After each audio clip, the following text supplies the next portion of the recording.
আজ বানাচ্ছি baby potato, মটরশুঁটি আর চিংড়ি মাছ দিয়ে একটা ইউনিক রেসিপি।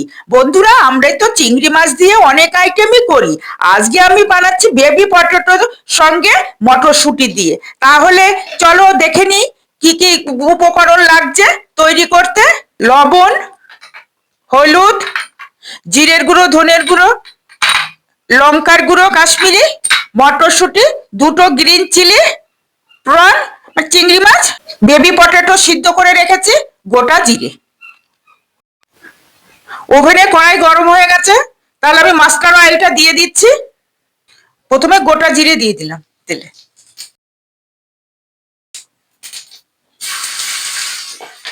চিংড়ি মাছগুলো একে একে দিয়ে দিচ্ছি।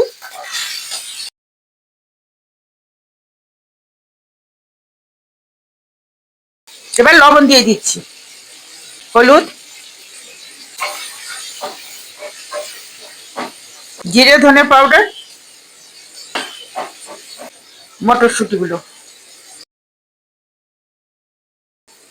এবার সিদ্ধ করে রাখা আলুগুলো দিয়ে দিলাম। লাল চিলি পাউডার,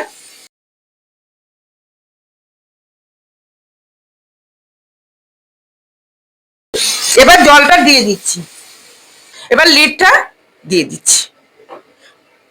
চলো আমরা একটু ঘুরে আসি, তারপরে দেখা যাক কি হয়। এবার শাহি গরম মশলা গুঁড়ো দিয়ে নামিয়ে নেব।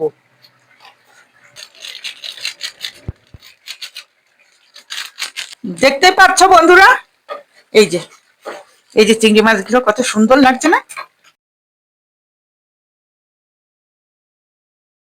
এই দেখো, তোমরাও এইভাবে বানিয়ে নেবে। আমরা তো এমনি আলুর দম করি, চিংড়ি মাছের মালাইকারি করি, তারপরে ভেজিটেবলের সঙ্গে অন্য অনেক আইটেম করি।